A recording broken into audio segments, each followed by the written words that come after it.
Hi നമസ്കാരം. ഇന്ന് വെണ്ണ കഴുകി ഉരുക്കിയെടുക്കുന്നതാണ് ഇന്നത്തെ വീഡിയോ. നമ്മുടെ പൂർവികർ അക്ഷരാഭ്യാസം തീരെ ഇല്ലാത്തവരായിട്ട് പോലും പാല്, വെണ്ണ, മോര്, നെയ്യ് ഇവയുടെ ഗുണഗണങ്ങൾ നന്നായി മനസ്സിലാക്കിയിരുന്നു. പഴയ കാലത്തൊക്കെ വീണ് പൊട്ടിയാൽ ഉരുക്ക് നെയ്യ് തടവിക്കൊടുക്കലും കഴിക്കാൻ കൊടുക്കലും ഒക്കെ ആയിരുന്നു. ഇപ്പോൾ ആധുനിക ശാസ്ത്രം ശാസ്ത്രീയമായും ഇതിൻ്റെ ഗുണഗണങ്ങൾ മനസ്സിലാക്കി കഴിഞ്ഞു. കഴിഞ്ഞ ആഴ്ച മാതൃഭൂമിയിൽ വന്ന ഒരു വാർത്ത ഞാൻ ഇവിടെ വായിക്കാം. വായിക്കാത്തവർക്ക് ഉപകരിക്കും. ഒരു നൂറ്റാണ്ടും പിന്നെ ഒരു പതിറ്റാണ്ടും ആരോഗ്യത്തോടെയും സൗന്ദര്യത്തോടെയും ജീവിക്കുക. 113-ാം വയസ്സിൽ കോവിഡ് പിടിപെട്ടിട്ട് അതിജീവിക്കുക. 2024 ആഗസ്റ്റിൽ 117-ാം വയസ്സിൽ അന്തരിച്ച മരിയ ബ്രാന്യാസ് മൊറേറ ഇന്നും ശാസ്ത്രജ്ഞരെ വിസ്മയിപ്പിച്ചു കൊണ്ടിരിക്കുന്നു.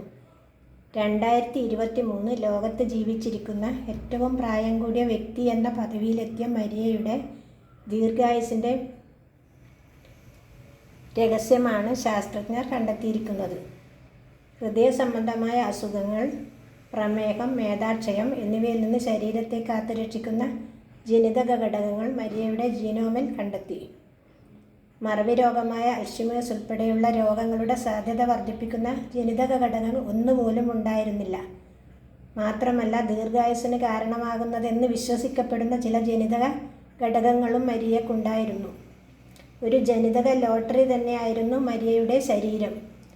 രക്തം പരിശോധിച്ചപ്പോൾ മികച്ച ലിപ്പിഡ് മെറ്റബോളിസം എന്നുവെച്ചാൽ ശരീരത്തിലെ കൊഴുപ്പിനെ വിഘടിപ്പിക്കാനും ഉപയോഗിക്കാനുമുള്ള കഴിവ്, ശക്തമായ രോഗപ്രതിരോധ സംവിധാനം എന്നിവയും കണ്ടെത്തി.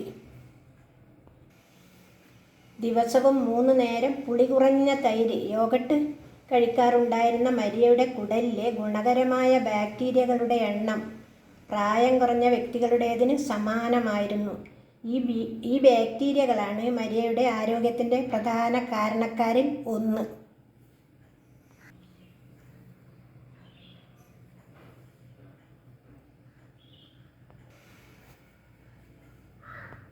മരിയ ജീവിച്ചിരിക്കുമ്പോൾ ശേഖരിച്ച രക്തം, ഉമിനീർ തുടങ്ങിയവയാണ് പഠനത്തിന് ഉപയോഗിച്ചത്. സ്പെയിനിലെ യൂണിവേഴ്സിറ്റി ഓഫ് ബാഴ്സലോണയിലെ ജനിതക ശാസ്ത്ര വിദഗ്ധ മാനൽ എസ്റ്റലാണ് പഠനത്തിന് നേതൃത്വം നൽകിയത്. ഇത് പുളി കുറഞ്ഞ തൈരാണ്. ഇത് ഞാൻ ഈ പാല് നന്നായിട്ട് കാച്ചി തിളച്ച് കഴിഞ്ഞിട്ടാകുമ്പോൾ തീ കുറച്ചിട്ടൊരു 3 മിനിറ്റ് സമയം കാച്ചു. അതിന് ശേഷം പാട കെട്ടിയിട്ടാകുമ്പം തണുത്തതിന് ശേഷം എടുത്തിട്ട് പുളിയുള്ള മോര് ഉറയൊഴിച്ച് വെക്കും. ഉറയൊഴിക്കണം, അല്ലാണ്ട് പാലിൽ നിന്ന് എടുത്തിട്ട് പാൽപ്പാടേനെ കൊണ്ടാക്കിയ നെയ്ക്ക് അത്ര ഗുണം കിട്ടില്ല. നല്ല ഇളം പുളിയുള്ള മോരിൽ നിന്ന് എടുക്കുന്ന നെയ്യാണ് ശരീരത്തിനും ആരോഗ്യത്തിനും എല്ലാം വളരെ നല്ലത്. അതിന് നല്ലൊരു സ്മെല്ലും ഉണ്ടാവും. നമുക്കിനി ഇത് കഴുകിയെടുക്കണം. ഞാൻ ഈ വെണ്ണ ഉരുളിയിലേക്ക് ഒഴിച്ച് കൊടുത്തു. ഇനി നമുക്കിത് വെള്ളം ഒഴിച്ചിട്ട് ഇങ്ങനെ കഴുകണം. വെള്ളം ഒഴിച്ചിട്ട് ഇങ്ങനെ കഴുകി ഇതിൻ്റെ വെള്ളം തെളിയുന്ന വരെ, പച്ചവെള്ളം ആണെന്ന് തോന്നുന്നത് വരെ കഴുകിയെടുക്കണം. ഒന്ന് എല്ലാം ഉടച്ചെടുക്കുക. എന്നിട്ട് നന്നായി വെള്ളം ഒഴിച്ചിട്ട് ഊറ്റിക്കളയാം. എന്നിട്ട് വീണ്ടും ഇതേപോലെ ഇങ്ങനെ ആക്കുക, ഊറ്റിക്കളയാം. അങ്ങനെ നമുക്ക് എത്ര പ്രാവശ്യം, ഒരു 6-7 പ്രാവശ്യം ഇങ്ങനെ ഊറ്റുന്ന സമയമാകുമ്പോഴേക്കും വെള്ളം നല്ല തെളിഞ്ഞ വെള്ളമായിരിക്കും. അതിനുശേഷം ചെറിയ തീയിൽ ഉരുക്കിയെടുക്കുക. ഇത് ഞാൻ 2.5 ലിറ്റർ പാലാണ് ഒരാഴ്ച ഉപയോഗിക്കുക. അതിൽ നിന്ന് പാട എടുത്ത് തണുത്തതിന് ശേഷം മോരിൽ ഉറയൊഴിച്ചിട്ട് കലക്കിയെടുക്കുന്നതാണ്. മിക്സിയിലടിച്ചെടുക്കും, എന്നിട്ട് എടുത്ത് വെക്കും, ഫ്രിഡ്ജിൽ വെക്കും. ഒന്നിച്ചാകുമ്പം കഴുകി എടുക്കാൻ എളുപ്പമല്ലേ. ഞാൻ കഴുകിക്കൊണ്ടുവരാം, എന്നിട്ട് ഉരുക്കിയെടുക്കാം.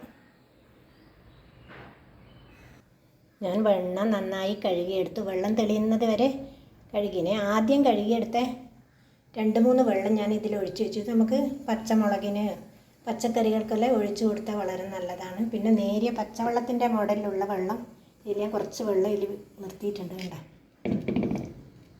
അതുപോലെ തെളിയുന്നത് വരെ കഴുകിയെടുക്കണം. അവസാനത്തെ വെള്ളം ഞാൻ മറിച്ച് കളഞ്ഞിന്. ഇനി നമുക്ക് വെണ്ണ ഉരുക്കാൻ വെക്കാം. ഞാൻ ചെറു ചൂടിൽ നെയ്യ് ഉരുക്കാൻ വെച്ചിട്ടുണ്ട്. ചെറുതായിട്ട് ഇളക്കി കൊടുക്കണം. ഈ നെയ്യുടെ പാകം എന്ന് പറഞ്ഞാൽ ഒരു 150 മീറ്റർ ചുറ്റളവിൽ നെയ്യ് ആയിക്കഴിഞ്ഞാൽ, ഉരുകിക്കഴിഞ്ഞാൽ അതിൻ്റെ മണം അടിക്കും. നന്നായിട്ടായിട്ടില്ലെങ്കിൽ നെയ്ക്കാൻ മണം വരില്ല. മഞ്ഞ നിറം കുറച്ച് കൂടുതൽ കിട്ടും ആകാത്ത നെയ്യ്. കൂടിയ ചൂടിൽ നെയ്യ് ഉരുക്കാൻ പാടില്ല, വെണ്ണ ഉരുക്കാൻ പാടില്ല. ചെറുതീയിൽ ഉരുകി വരട്ടെ. പിന്നെ ചില പശുവിൻ്റെ നെയ്ക്ക് വെണ്ണക്ക് കളറ് കൂടുതലുണ്ടാകും, മഞ്ഞ ഉണ്ടാകും. ചിലതിന് മഞ്ഞ അധികം ഉണ്ടാവില്ല. ഇത് പാലിൻ്റെ ഗുണം പോലെ ആയിരിക്കും, നെയ്യിൻ്റെ ഘടനയിൽ മാറ്റം.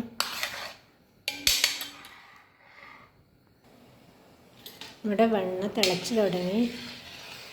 ഇടയ്ക്കൊന്ന് ഇളക്കണം.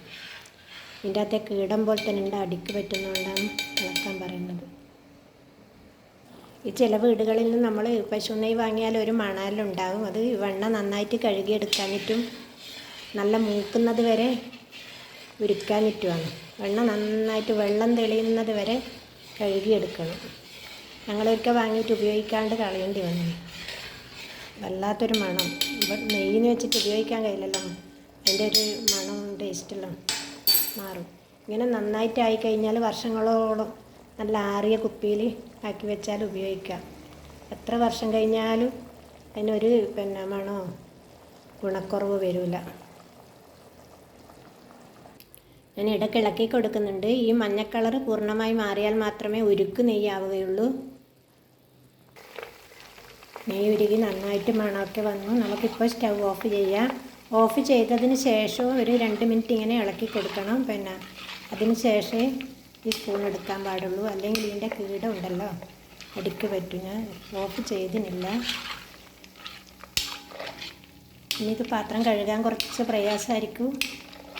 ഇളക്കി കൊടുത്താൽ നമുക്ക് പാത്രം പെട്ടെന്ന് കഴുകാം. ഇനി ഇത് നമുക്ക് നല്ല ചില്ല് കുപ്പിയിൽ, നല്ല ഈർപ്പത്തിൻ്റെ അംശം ഒട്ടുമില്ലാതെ ചില്ല് കുപ്പിയിലാക്കിയാൽ വർഷങ്ങളോളം നിൽക്കും, ഒരു കേട് കൂടാതെ നിൽക്കും. ഇപ്പം നന്നായി ആയിട്ടുണ്ട്. ഇത് ഞാൻ സ്റ്റൗ ഓഫ് ചെയ്യലാണ്. ഓഫ് ചെയ്തു. കുറച്ചുകൂടി ഇളക്കി കൊടുക്കണം.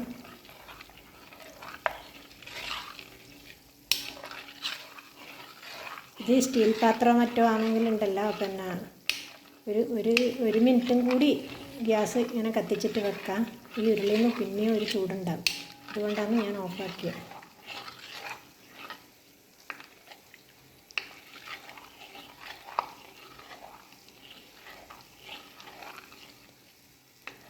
നമുക്ക് തണുത്തതിന് ശേഷം അരിച്ചിട്ട് ഒഴിച്ച് വെക്കാം. നമ്മുടെ ഉരുക്ക് നെയ്യ് ഇവിടെ റെഡി ആയിട്ടുണ്ട്. വീഡിയോ എല്ലാവർക്കും ഇഷ്ടപ്പെടുമെന്ന് കരുതുന്നു.